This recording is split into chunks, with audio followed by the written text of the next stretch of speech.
साथियों का और पत्रकार भाइयों का दिल की गहराई से शुक्रिया अदा करता हूँ कि पिछले 4-5 दिनों से ये एफआईआर के लिए मेरे साथ भाग रहे हैं और किसी तरह एफआईआर आज माशाअल्लाह हो गई है और उस भोंदू महाराज के ऊपर गुनाह दाखिल हो गया है।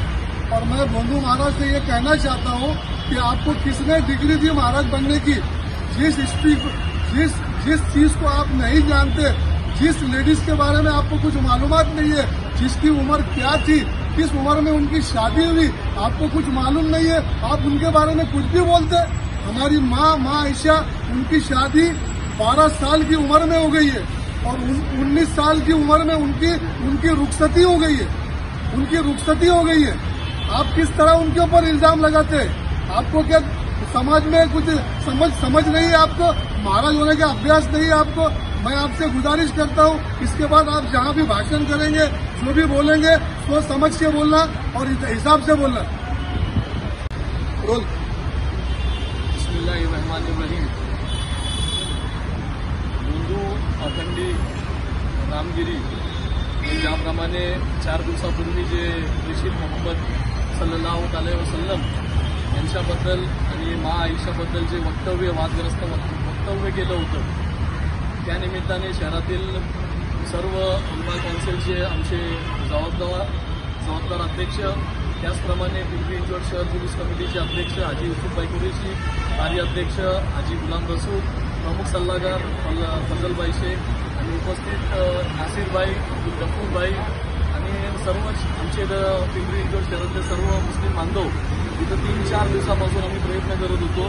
अशा चेतावणीखोर वक्तव्य करणाऱ्या भोंदू बाबांना त्वरित इथं गुन्हा दाखल करून त्याला अटक करण्यात यावी।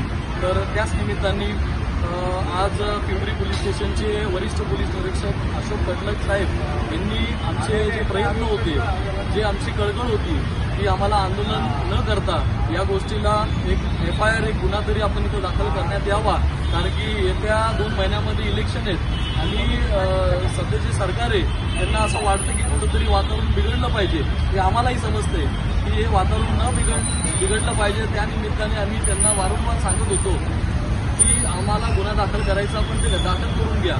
आज या ठिकाणी पिंपरी पोलीस स्टेशनमध्ये मी स्वतः इथं फिर्यादी म्हणून हजर राहिलो, फिर्याद देण्यात आली आणि आमचं गुन्हा दाखल सुद्धा करण्यात आला। मी वरिष्ठ पोलीस निरीक्षक अशोक खटलक साहेब आणि त्यांचे सर्व सहकारी कर्मचारी यांचं मी मनापासून धन्यवाद व्यक्त करतो।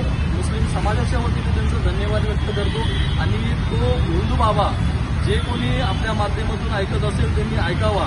ज्या धर्माबद्दल, ज्या समाजाबद्दल तुम्हाला माहिती नसेल त्याचा पूर्ण अभ्यास करावा, मगच आपण बोलावा। तुम्हाला बोलायचं तर तसा अधिकार नाहीये, पण संविधानाने आपल्याला ते अधिकार दिले धर्माचा प्रसार करावा।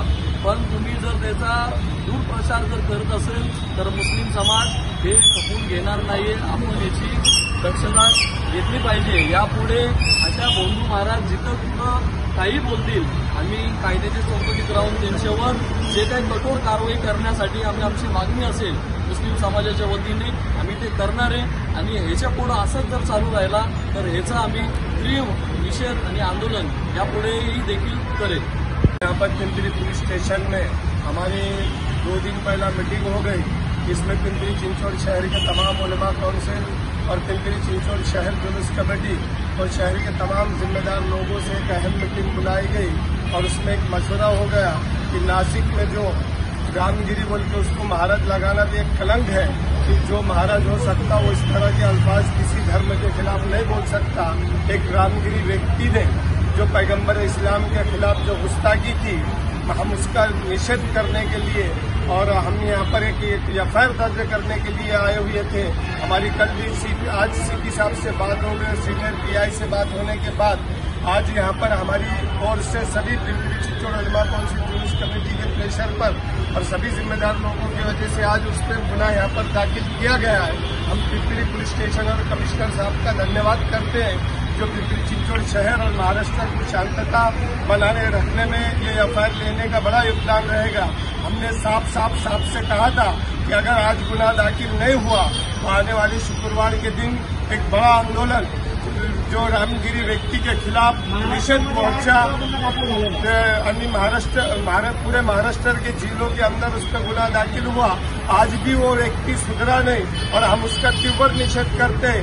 आने वाले वक्त में अगर कोई पैगंबर इस्लाम और मजहब के खिलाफ अगर बोलेगा तो हम भी बर्दाश्त नहीं करेंगे। हमारे नबी ने हमको पहले ही ताकीद दी कि कुरान की एक आयत है, लकुम दीनुकुम वलिया दीन, तुम अपने मजहब पर रहो, हम अपने मजहब पर हैं, हमें किसी की मजहब पर हम कभी टिप्पणी नहीं करते। तो रामगिरी व्यक्ति को समझना चाहिए कि वो किसी के मजहब के ऊपर ऐसे शब्द का इस्तेमाल न कर मुसलमानों की मुसलमानों की भावनाओं को न दुखाए। अगर आने वाले वक्त में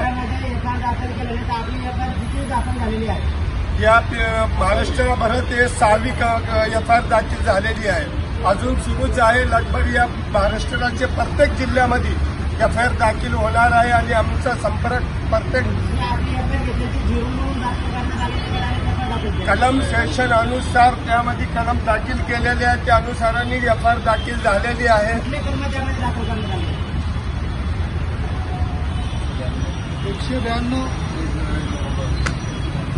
196, 197 या पिंपरी पोलीस स्टेशनामध्ये कलम जे दाखल रामगिरी ह्या व्यक्तीच्या नावावर कलम दाखल झालेले 192, 196, 197, 299, 302, 553/2, 356, 356 याप्रमाणे त्यांच्यावर गुन्हा दाखल करण्यात आला। ओके।